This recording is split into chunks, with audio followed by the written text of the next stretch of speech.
ही है, लेकिन हमारे देश में, परदेशों में तो ऐसी घटनाएं कोई असामान्य नहीं है, लेकिन अपने यहाँ ऐसी घटना होना बहुत दुर्भाग्यपूर्ण है। वो क्यों हो रहा है?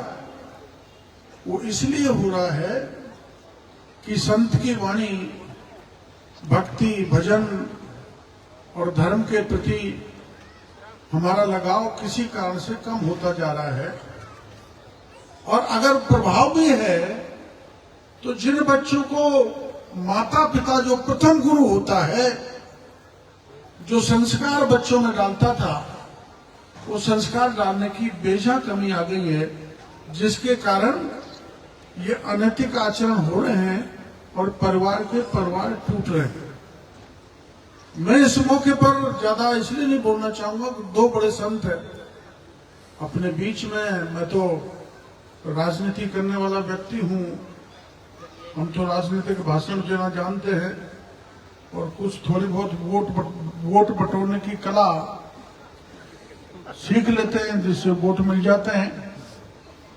पर मैं आपके बीच में आया था पिछले चुनाव में 2003 में, तो मैं आपको कह के गया था कि मैं इसको पूरी तरह से विकसित करूंगा। सवाई माधोपुर के शहर में गलियां बेकार थी, पानी की व्यवस्था ठीक नहीं थी, ड्रेनेज सिस्टम अच्छा नहीं था।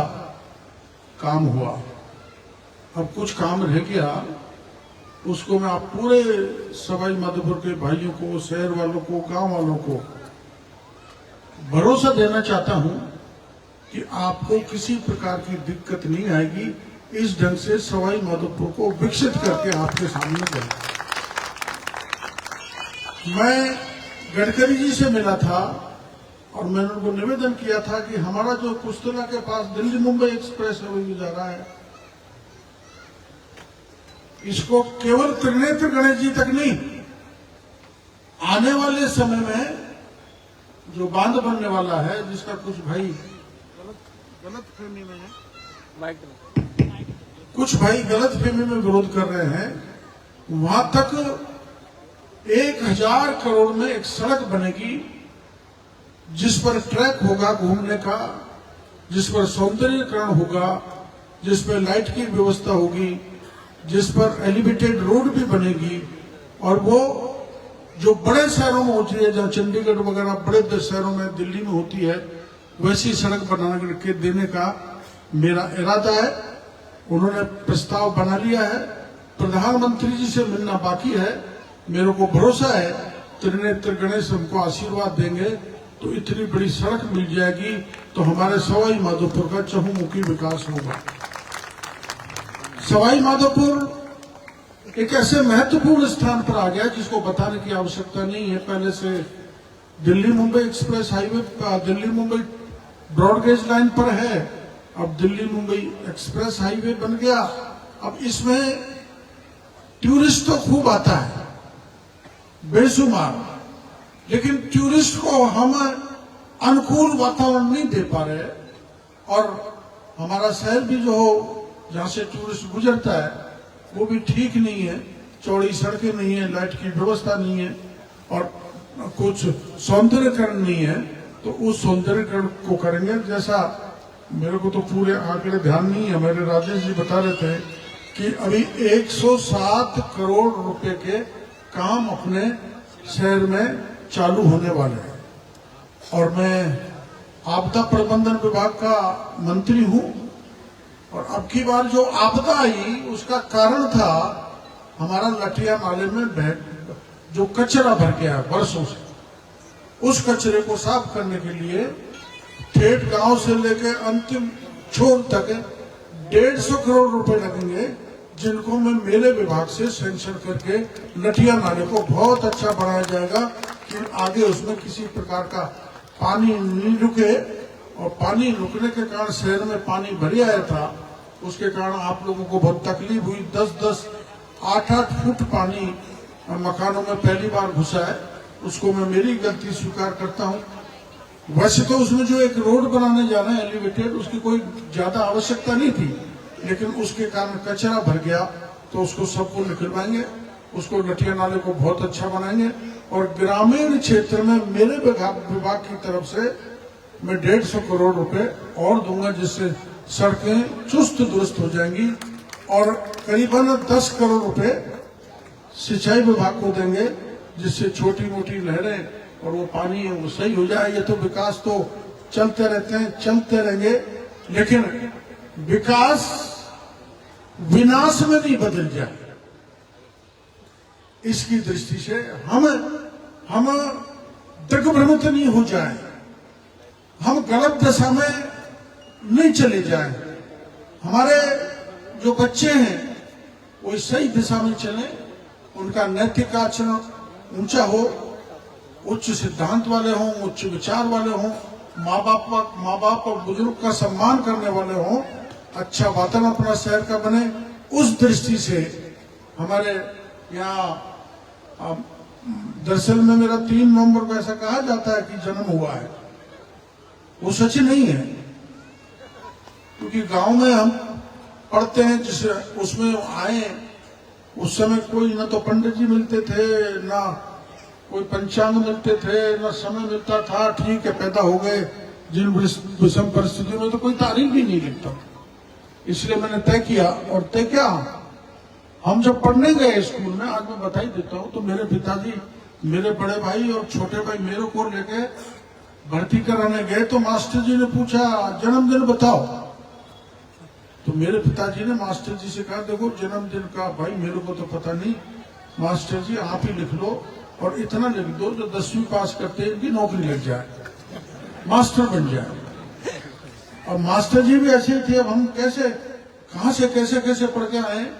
मेरे बड़े भाई और मेरी उम्र में केवल 4 महीने का फर्क है, और जब मास्टर जी ऐसे मिले तो हम भी डॉक्टर जी बन गए, और हम असली उससे भटक गए और राजनीति के इस दलदल में आ गए। राजनीति में बड़ा भयंकर दलदल है, इसकी सफाई मेरे पीछे जो संत खड़े हैं, ऐसा लग रहा है मेरे को आशीर्वाद दे रहे हैं कि जब तक राजनीति में रहना है, कोई धब्बा अपने राजनीतिक जीवन में मत लगने देना, स्वच्छ राजनीति करनी। राजनीति येन केन प्रकारेण सत्ता में आना, सत्ता का सुख भोगना, समाज और राष्ट्र की चिंता नहीं। समाज और राष्ट्र की चिंता करने वाले लोगों की कमी आ गई।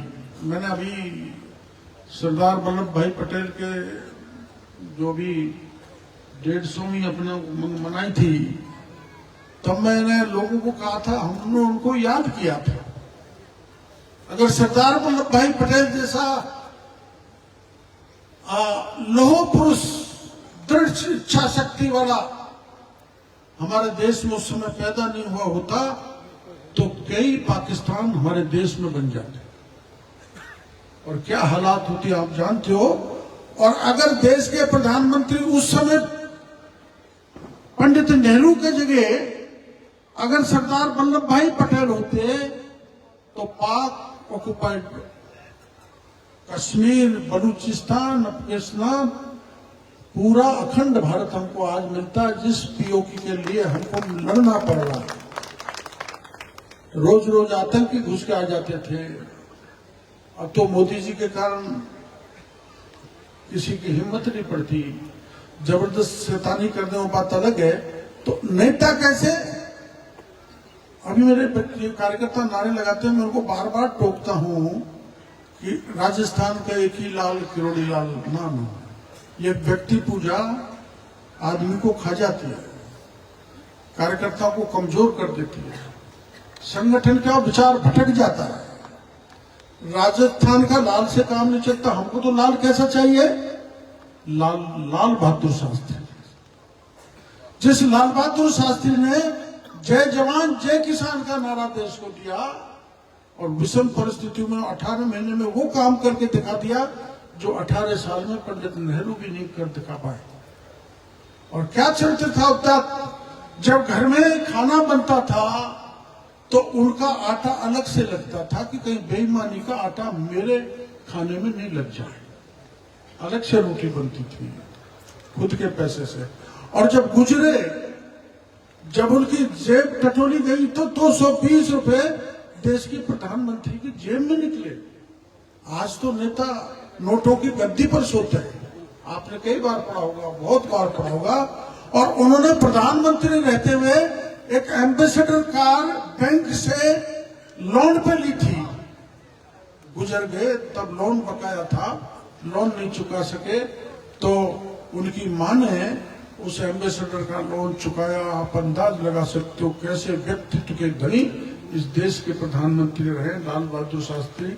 ऐसे लाल बनने की आवश्यकता है राजनीति में आना है तो।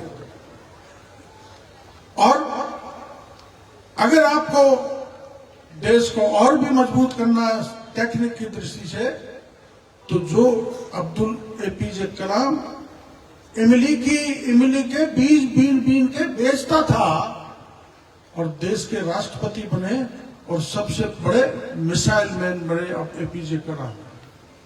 और आप यहाँ पर बहन बेटियां बिराजी हुई हैं, मैं बहनों बेटियों से यही निवेदन करूंगा कि आज बच्चे छोटे छोटे मम्मी पापा को यार कहते हैं, मेरे समझ में नहीं आता, अपने संस्कार भटक रहे हैं। इसलिए माँ बहन बेटी की प्रथम जिम्मेदारी है बच्चों को मजबूत नैतिक दृष्टि से बनाए, तभी सुभाष चंद्र बोस निकलेंगे, तभी एपीजे कलाम निकलेगा, तभी लाल बहादुर शास्त्री सरदार वल्लभ भाई पटेल आएंगे, तभी वो होनहार आइंस्टीन की तरह वैज्ञानिक बनेंगे, डॉक्टर बनेंगे, इंजीनियर बनेंगे, इसलिए हरगोविंद दास खुराना बनेंगे।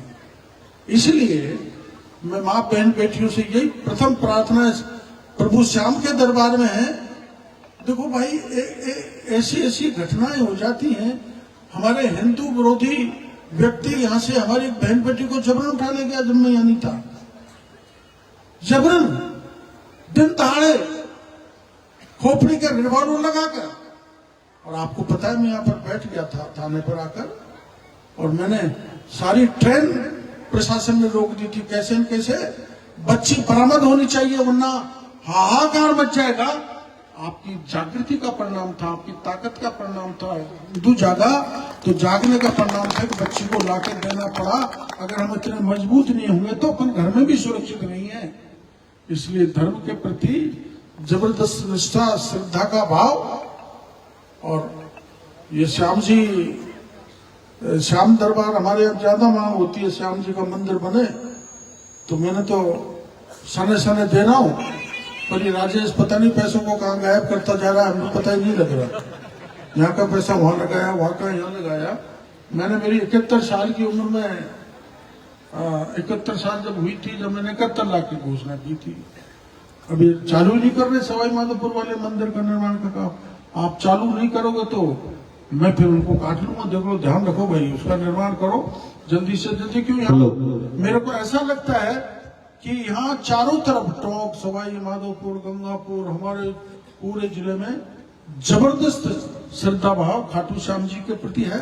और यहाँ भक्तगण बहुत ज्यादा है, उनके लिए एक अच्छा विशाल मंदिर बनने में जितना बनेगा उतना सहयोग मैं इसमें लोगों को दूंगा। मैं पहले घोषणा कर चुका हूँ। वैसे तो सुनो, एक दिन में बना दूं।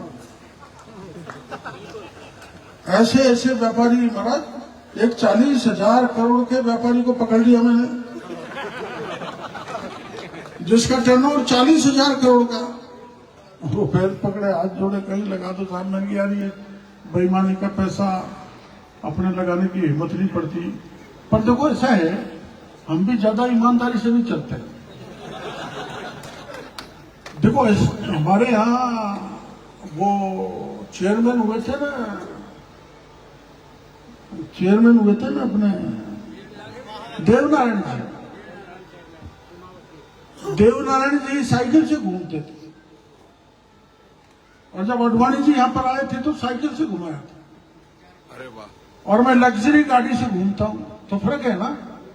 ये पैसा कहां से आ रहा है? कहीं कैसे तो निगाह तुम्हारी भी जाती होगी, कहीं कैसे थोड़ी बहुत गड़बड़ है। तो इसलिए थोड़ी बहुत गड़बड़ करने का मौका। सुनो, चाणक्य ने कहा था, तैरती हुई मछली कब पानी पी जाए आप पता नहीं लगा सकते। तो ये सिस्टम ऐसा है, इसमें मछली कब पानी पी जाए तो किसी मछली को पकड़ेंगे जो पानी थोड़ा बहुत